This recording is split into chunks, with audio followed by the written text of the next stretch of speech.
앵무새 죽이기는 단순히 과거 미국 사회의 인종차별을 고발하는 소설로만 읽히지 않습니다. 이 작품이 오랫동안 사랑받아온 이유는 시대와 장소를 넘어 인간이 반드시 마주해야 할 질문을 조용하지만 분명하게 던지기 때문입니다. 정의란 무엇이며 다수의 판단은 언제 옳고 언제 틀리는가? 그리고 개인은 불의 앞에서 어떤 태도를 선택해야 하는가라는 질문은 지금을 사는 독자에게도 여전히 유효합니다. 소설의 배경이 되는 메이컴은 대공황 시기에 미국 남부에 위치한 작은 마을입니다. 겉으로 보기에는 평온하고 질서가 유지되는 공간처럼 보이지만 그 안에는 오랫동안 굳어져온 편견과 차별의 구조가 깊게 자리 잡고 있습니다. 하퍼리는 이 사회를 성인의 냉소적인 시선이 아니라 어린 소녀 스카웃의 눈을 통해 보여줌으로써 독자가 편견을 자연스럽게 의심하도록 이끕니다. 이해하지 못하는 세계를 질문하고 당연하게 여겨지는 규범을 낯설게 바라보는 아이의 시선은 이 작품이 지닌 가장 강력한 힘 중 하나입니다. 앵무새 죽이기는 성장소설이면서 동시에 양심의 기록입니다. 스카웃과 오빠 잼은 아버지 아티커스 핀치의 행동을 지켜보며 말보다 실천이 무엇인지 배워나갑니다. 정의가 항상 승리하지 않는다는 사실, 옳은 선택이 언제나 존경으로 돌아오지 않는다는 현실을 마주하면서도 그럼에도 불구하고 지켜야 할 기준이 존재한다는 메시지가 작품 전반에 흐르고 있습니다.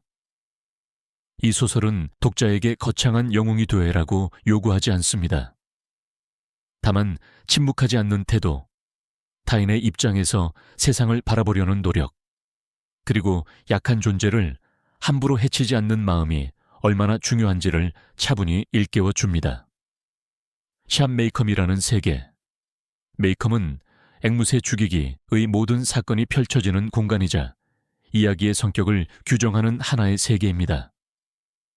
이 마을은 대공황 시기에 미국 남부에 위치한 작은 공동체로 경제적으로 궁핍하면서도 오래된 질서와 관습을 굳게 유지하고 있는 사회입니다. 사람들은 가난하지만 그 안에서도 분명한 서열과 기준을 가지고 살아가며 변화보다는 익숙한 방식에 머무르려는 성향이 강하게 나타납니다. 대공황의 여파로 메이컴의 사람들은 넉넉하지 않은 삶을 이어가고 있습니다. 농부들은 현금 대신 농산물로 빚을 갚고 아이들은 낡은 옷을 입은 채 학교에 다니는 것이 자연스러운 풍경으로 그려집니다. 그러나 이러한 경제적 어려움은 모든 이들에게 동일하게 적용되지 않습니다. 피부색과 가문, 사회적 위치에 따라 사람들의 삶은 보이지 않게 구분되어 있으며 이는 마을 구성원들에게 당연한 질서처럼 받아들여지고 있습니다. 메이컴의 보수적 질서는 노골적인 폭력보다 일상적인 언어와 태도 속에서 유지됩니다. 누구와 어울릴 수 있는지, 어떤 집안은 존중받고 어떤 집안은 멸시의 대상이 되는지에 대한 기준이 명확하게 존재하며 흑인과 백인 사이의 경계는 좀처럼 넘을 수 없는 선으로 그려집니다. 이러한 차별은 법과 제도뿐 아니라 마을 사람들의 생각과 판단 속에 깊이 스며들어 있습니다. 이 세계를 바라보는 시선은 어른이 아닌 아이, 스카웃을 중심으로 제시됩니다. 스카웃은 메이컴의 규칙과 편견을 아직 당연한 것으로 받아들이지 않는 존재입니다. 그녀는 왜 어떤 사람은 이유 없이 미움을 받는지, 왜 진실보다 체면과 관습이 더 중요하게 여겨지는지를 이해하지 못한 채 질문을 던집니다. 이 아이의 시선은 어른들의 세계가 가진 모순과 불합리를 더욱 선명하게 드러내는 역할을 합니다. 앵무새 죽이기에서 메이컴은 단순한 배경이 아니라 인물들의 선택과 사고를 제안하는 사회적 틀로 기능합니다. 이 마을의 구조와 분위기를 이해하는 것은 이후 전개되는 재판과 갈등, 그리고 인물들이 내리는 결정의 의미를 이해하는 데 중요한 열쇠가 됩니다. 스카웃의 성장. 스카웃 핀치는 앵무새 죽이기의 이야기를 이끄는 화자이자 독자가 메이컴이라는 세계를 바라보게 만드는 창입니다. 그녀는 호기심이 많고 생각을 숨기지 않는 직설적인 아이로 주변의 규칙과 관습을 당연하게 받아들이기보다는 질문부터 던지는 인물로 그려집니다. 이러한 성격은 종종 갈등을 불러오지만 동시에 이야기가 전하고자 하는 문제의식을 드러내는 중요한 역할을 합니다. 스카웃이 처음으로 마주하는 갈등의 공간은 학교입니다. 학교에서 그녀는 이미 글을 읽고 쓸 줄 안다는 이유로 교사에게 혼이 나고 가난한 집안의 아이들과 그렇지 않은 아이들이 자연스럽게 구분되는 분위기를 경험합니다. 모두가 같은 공간에 있지만 각자의 처지는 다르며 그 차이는 존중보다는 오해와 편견으로 이어집니다. 스카웃은 이러한 상황을 이해하지 못한 채 혼란을 느끼고 어른들이 만든 규칙이 반드시 옳은 것인지 의문을 갖게 됩니다. 가정에서의 경험 역시 스카웃의 성장에 중요한 영향을 미칩니다. 에티커스 핀치는 아이들에게 세상을 바라보는 하나의 기준을 제시하는 인물로 상대방의 입장에서 생각해 보아야 한다는 가르침을 반복해서 전합니다. 스카웃은 이 말을 완전히 이해하지는 못하지만 아버지의 태도와 행동을 지켜보며 점차 그 의미를 배워갑니다. 특히 톰 로빈슨의 재판을 둘러싼 마을 사람들의 반응은 옳고 그름이 다수의 의견과 다를 수 있다는 사실을 처음으로 체감하게 만드는 계기가 됩니다. 스카웃의 성장은 세상을 갑자기 이해하게 되는 변화로 그려지지 않습니다. 그녀는 여전히 분노하고 억울해하며 때로는 충동적으로 행동합니다. 그러나 이야기의 끝으로 갈수록 이전에는 단순하게 판단하던 사람과 사건을 조금 더 조심스럽게 바라보게 됩니다. 특히 자신이 두려워하던 존재였던 부 레들리에 대한 인식이 바뀌는 과정은 이해하지 못하던 세계를 받아들이는 상징적인 장면으로 제시됩니다. 앵무새 죽이기에서 스카웃의 성장은 순수함을 잃는 과정이 아니라 타인의 입장을 상상할 수 있게 되는 과정으로 그려집니다. 이 변화는 소리 없이 진행되지만 독자에게는 사회와 인간을 바라보는 시선이 어떻게 자라나는지를 보여주는 중요한 축이 됩니다. 에티커스 핀치라는 인물. 에티커스 핀치는 앵무새 죽이기에서 도덕적 중심을 이루는 인물로 격한 감정보다는 침착한 태도로 세상을 대하는 어른으로 그려집니다. 그는 변호사로서 법을 존중하지만 법의 형식보다 그 안에 담긴 정의와 책임을 더 중요하게 여기는 인물입니다. 이러한 자세는 그의 말과 행동 전반에서 일관되게 드러나며 아이들과 마을 사람들에게 조용하지만 분명한 기준을 제시합니다. 에티커스의 침착함은 갈등을 피하려는 태도가 아니라 상황을 냉정하게 바라보고 끝까지 책임지려는 태도에서 비롯됩니다. 그는 흑인 남성 톰 로빈슨의 변호를 맡으면서 승산이 거의 없다는 사실을 누구보다 잘 알고 있습니다. 그럼에도 불구하고 그는 이 사건을 회피하지 않습니다. 법적으로 주어진 역할이기 때문이 아니라 자신의 양심에 어긋나지 않기 위해서입니다. 에티커스에게 법은 정의를 실현하기 위한 수단이며 양심은 그 법을 어떻게 사용할 것인지를 결정하는 기준이 됩니다. 이 선택은 메이컴 사회의 분위기와 정면으로 충돌합니다. 마을 사람들은 그가 굳이 문제를 일으킨다고 여기며 그의 자녀들까지 편견 어린 시선으로 바라봅니다. 그러나 에티커스는 외부의 평가에 흔들리지 않고 아이들에게도 자신의 선택을 부끄러워하지 않는 모습을 보여줍니다. 그는 아이들이 세상을 이해할 때 다수의 의견보다 스스로 옳다고 판단한 기준을 따를 수 있어야 한다고 가르칩니다. 앵무새 죽이기에서 에티커스 핀치는 완벽한 영웅으로 그려지기보다는 현실의 한계를 알고 있음에도 불구하고 물러서지 않는 어른으로 제시됩니다. 그는 정의가 항상 승리하지는 않는다는 사실을 인정하면서도 그렇기 때문에 더욱 올바른 선택이 필요하다고 믿습니다. 이 태도는 스카웃과 잼에게 존경받는 어른이란 무엇인가에 대한 구체적인 모습을 보여줍니다. 에티커스의 존재는 이 소설이 단순한 성장 이야기나 사회 고발에 그치지 않도록 만드는 핵심 요소입니다. 그는 말로 설교하기보다 행동으로 기준을 보여주며 독자에게도 조용하지만 오래 남는 질문을 던집니다. 법과 양심이 어긋나는 순간 우리는 어떤 선택을 할 수 있는가라는 질문입니다. 톰 로빈슨 재판. 톰 로빈슨 재판은 앵무새 죽이기의 중심 사건으로 메이컴이라는 사회가 가진 구조적 문제를 가장 분명하게 드러내는 장면입니다. 이 재판은 흑인 남성 톰 로빈슨이 백인 여성 메이엘라 유어를 폭행했다는 혐의로 기소되면서 시작됩니다. 사건은 단순한 형사 재판처럼 보이지만 그 이면에는 인종과 계층이 얽힌 복잡한 판단 기준이 작동하고 있습니다. 재판 과정에서 제시되는 증언과 증거들은 사건의 진실을 비교적 명확하게 보여줍니다. 에티커스 핀치는 증인들의 진술을 차분히 검토하며 메이엘라의 주장에 여러 모순이 있음을 드러냅니다.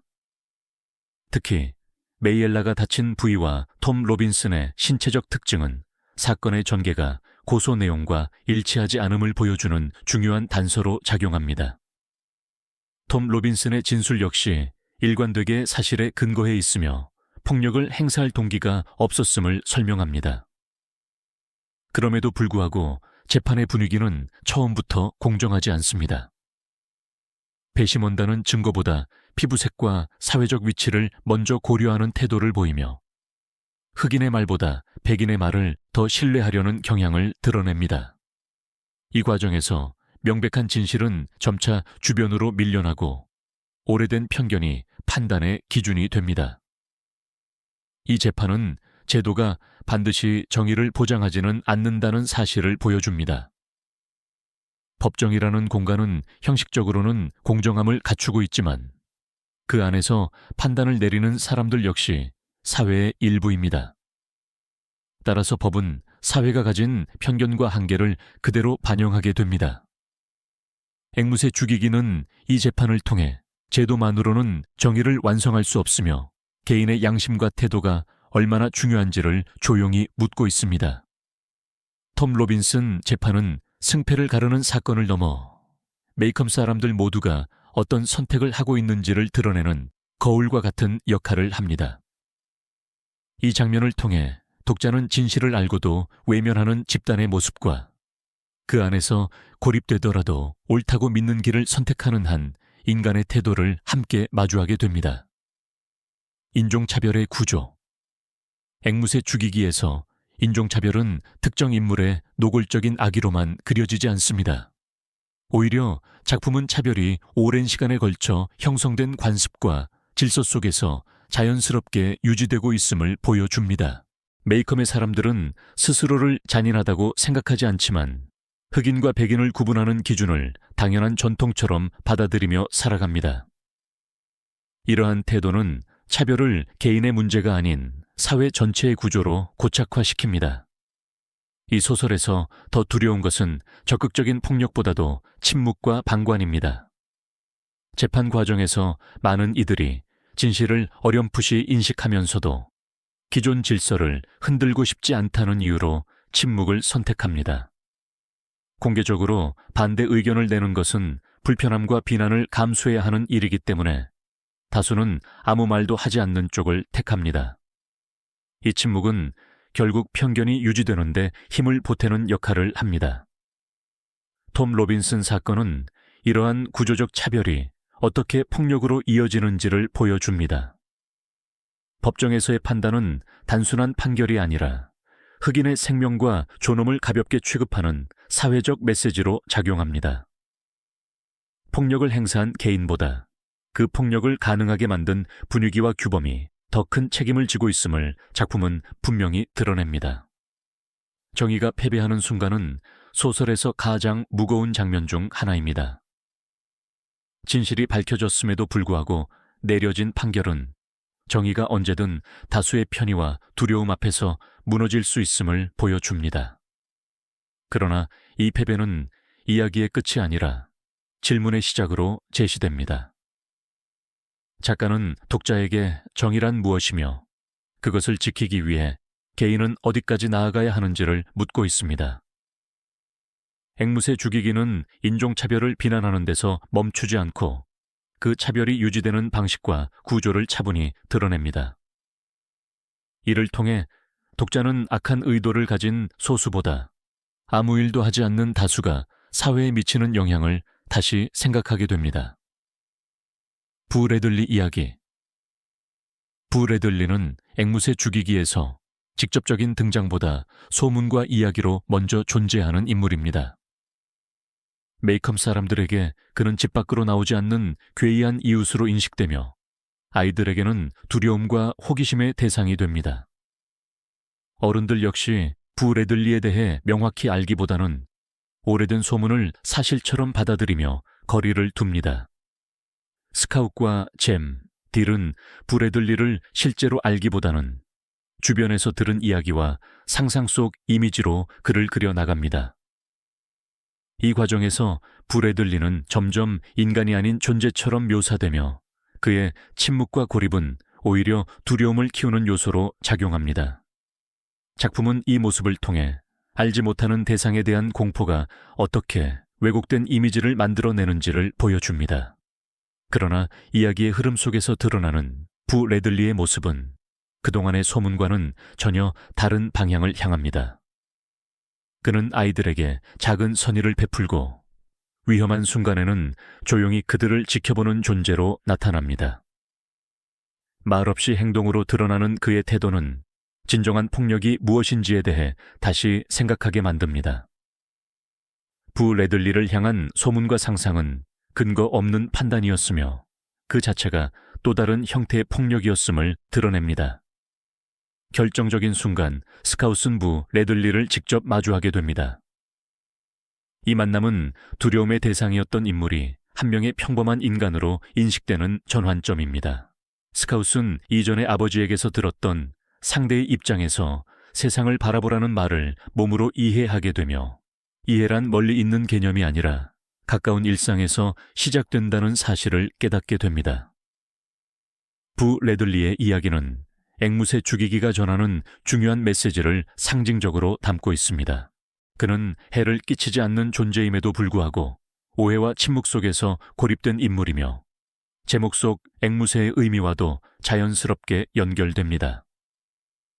이 이야기를 통해 작품은 진정한 이해는 두려움을 넘어서려는 작은 시도에서 시작된다는 점을 조용히 전하고 있습니다. 앵무새의 상징, 앵무새 죽이기에서 앵무새는 작품 전체를 관통하는 상징으로 해치지 말아야 할 존재를 의미합니다. 소설 속에서 아이들은 앵무새를 죽이는 것이 죄라는 가르침을 듣습니다. 이는 법으로 정해진 규칙이기보다는 인간으로서 지켜야 할 최소한의 도덕적 기준에 가깝게 제시됩니다. 앵무새는 사람에게 아무런 해를 끼치지 않고 노래만 부르는 존재로 보호받아야 할 대상의 상징입니다. 이 상징은 이야기 속 인물들과 자연스럽게 연결됩니다. 톰 로빈스는 사회적 약자로서 자신의 힘으로는 구조적 편견에 맞설 수 없는 인물입니다. 그는 범죄를 저지르지 않았음에도 불구하고 인종이라는 이유만으로 의심받고 처벌받습니다. 그의 처지는 해치지 말아야 할 존재가 오히려 희생되는 상황을 보여주며 앵무새의 상징을 가장 직접적으로 떠올리게 합니다. 부 레들리 역시 앵무새의 의미와 맞닿아 있는 인물입니다. 그는 조용히 살아가며 타인에게 해를 가하지 않지만 근거 없는 소문과 오해 속에서 배제되고 두려움의 대상이 됩니다. 작품은 부 레들리를 통해 폭력이 반드시 물리적인 형태로만 존재하는 것은 아니라는 사실을 보여줍니다. 무고함과 연약함은 종종 침묵 속에서 더 쉽게 상처 입습니다. 앵무새는 단순히 불쌍한 존재를 뜻하는 상징에 그치지 않습니다. 이 상징은 독자에게 판단의 기준을 묻는 역할을 합니다. 힘이 없고 목소리를 내기 어려운 존재를 대할 때 사회와 개인은 어떤 선택을 하는가에 대한 질문입니다. 앵무새 죽이기는 정의를 말하기 전에 먼저 해치지 말아야 할 존재를 구별할 수 있는 양심이 필요하다는 점을 강조합니다. 결국 앵무새는 도덕적 기준으로서 기능합니다. 법과 관습이 흔들릴 때에도 이 상징은 인간이 무엇을 지켜야 하는지를 조용히 일깨워 줍니다. 앵무새 죽이기는 앵무새를 통해 정의란 거창한 선언이 아니라 가장 약한 존재를 해치지 않으려는 태도에서 시작된다는 사실을 독자에게 남깁니다. 아이에서 어른으로. 앵무새 죽이기에서 스카웃의 성장은 단순히 나이가 들어가는 과정을 의미하지 않습니다. 그것은 세상을 바라보는 기준이 바뀌는 경험이며 판단보다 이해가 앞서는 시선으로 나아가는 변화의 과정입니다. 이야기 초반의 스카웃은 옳고 그름을 즉각적으로 판단하고 자신의 감정을 숨기지 않는 아이로 그려집니다. 그러나 여러 사건을 겪으며 그녀의 시선은 점차 깊어지고 조심스러워집니다. 스카웃의 인식 변화는 톰 로빈슨 재판을 통해 분명해집니다. 법정에서 드러난 진실과 판결 사이의 간극은 세상이 항상 공정하게 작동하지 않는다는 사실을 처음으로 마주하게 합니다. 이전까지 스카웃에게 어른들은 옳은 결정을 내리는 존재였지만 이 경험은 어른들 또한 편견과 두려움에 의해 판단을 왜곡할 수 있다는 현실을 보여줍니다. 이 깨달음은 그녀에게 실망이자 성장의 계기가 됩니다. 공감과 연민의 확장은 스카웃의 변화에서 중요한 부분을 차지합니다. 그녀는 아버지 에티커스의 가르침을 통해 타인을 이해하려면 그 사람의 입장에서 세상을 바라보아야 한다는 말을 점차 체감하게 됩니다. 부 레들리를 직접 마주하는 장면은 이러한 변화가 구체적으로 드러나는 순간입니다. 두려움과 상상의 대상이었던 존재를 한 인간으로 인식하게 되면서 스카웃은 이전보다 넓은 감정의 폭을 갖게 됩니다. 이 과정에서 스카웃은 세상을 단순한 선과 악의 구도로 바라보지 않게 됩니다. 사람들은 각자의 사정과 한계를 지닌 존재이며 그 안에서 잘못과 약함이 함께 공존한다는 사실을 받아들이게 됩니다. 이러한 인식은 그녀를 냉소적인 어른으로 만들기보다 타인을 이해하려는 태도를 지닌 인물로 성장시키는 기반이 됩니다. 앵무새 죽이기에서 아이에서 어른으로의 변화는 희망을 잃는 과정이 아니라 현실을 직시하면서도 양심을 놓지 않는 법을 배우는 과정입니다. 스카웃의 성장은 독자에게도 질문을 남깁니다. 우리는 세상을 바라볼 때 판단보다 이해를 먼저 선택하고 있는가에 대한 물음입니다. 작품이 던지는 질문. 앵무새 죽이기는 사건의 해결보다 그 과정에서 드러나는 질문들에 더 큰 무게를 두는 작품입니다. 소설은 독자에게 명확한 답을 제시하기보다 정의와 양심에 대해 스스로 생각해 보도록 이끕니다. 이야기의 끝에 남는 것은 결말의 승패가 아니라 우리가 어떤 기준으로 세상을 판단하며 살아가야 하는가에 대한 물음입니다.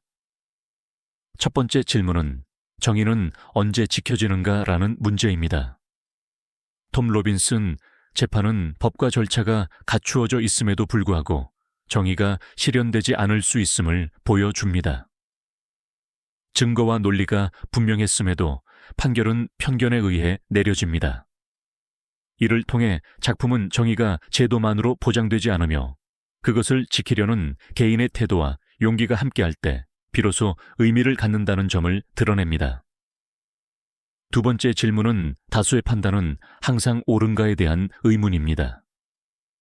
메이컴의 사람들은 서로의 시선을 의식하며 기존 질서에서 벗어나는 선택을 두려워합니다.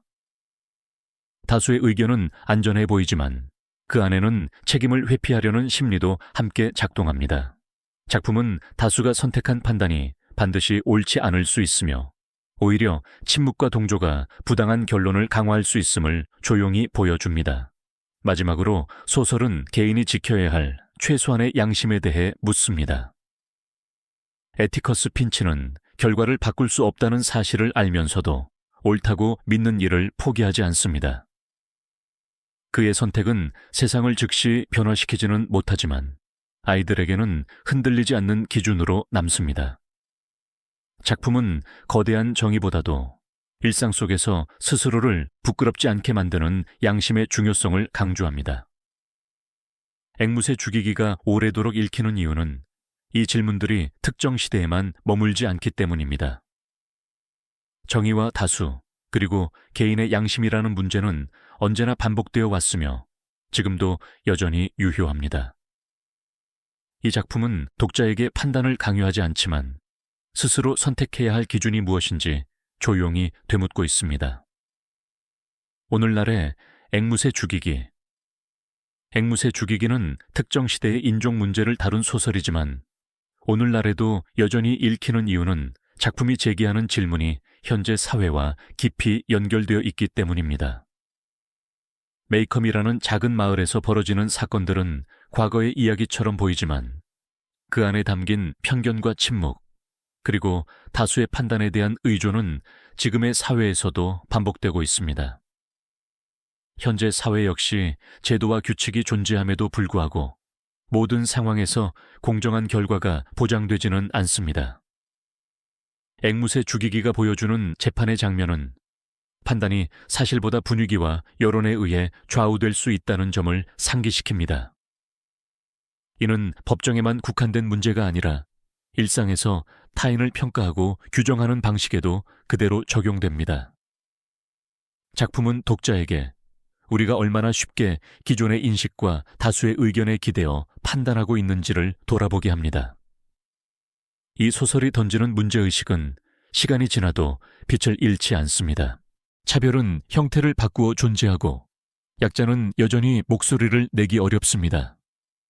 앵무새 죽이기는 특정 집단을 비난하기보다 그런 구조가 유지되는 방식을 보여주며 독자의 사고를 확장시킵니다. 이 점에서 작품은 과거의 기록이 아니라 현재를 비추는 하나의 거울로 기능합니다. 세대 간 읽힘의 의미 또한 이 작품이 가진 중요한 가치입니다. 어린 독자는 스카웃의 시선을 통해 세상을 처음 의심하는 경험을 하고 성인은 에티커스의 선택을 통해 책임과 양심의 무게를 다시 생각하게 됩니다. 같은 책이지만 읽는 시점에 따라 전혀 다른 질문을 던진다는 점에서 앵무새 죽이기는 세대를 잇는 텍스트로 남습니다. 오늘날의 앵무새 죽이기는 답을 제시하지 않습니다. 대신 독자 각자가 서 있는 자리에서 무엇을 지켜야 하는지를 묻습니다. 이 작품이 여전히 유효한 이유는 우리가 여전히 그 질문 앞에 서 있기 때문입니다. 앵무새 죽이기의 마지막 장을 덮고 나면 독자는 분명한 결말보다 오래 남는 질문을 마주하게 됩니다. 정의는 왜 항상 이기지 못하는가? 진실이 분명함에도 사람들은 왜 외면하는가? 그리고 그 상황 속에서 개인은 무엇을 할 수 있는가라는 질문입니다. 하퍼리는 이 질문들의 단정적인 답을 제시하지 않습니다. 대신 스카웃의 성장 과정을 통해 우리가 어떤 방향을 선택해야 하는지를 조용히 보여줄 뿐입니다. 아티커스 핀치는 패배를 예감하면서도 톰 로빈슨의 변호를 맡습니다. 그 선택은 결과적으로 세상을 바꾸지 못했지만 아이들의 삶에는 분명한 흔적을 남깁니다. 옳은 일을 하는 것이 언제나 승리로 이어지지 않더라도 그것이 다음 세대에게 기준이 될 수 있다는 사실은 이 작품이 전하는 가장 중요한 메시지 중 하나입니다. 영상이 마음에 드셨다면 구독과 좋아요, 알림 설정 부탁드립니다. 좋아요와 구독은 앞으로 더 따뜻한 이야기를 이어가는 큰 힘이 됩니다. 고맙고 감사합니다.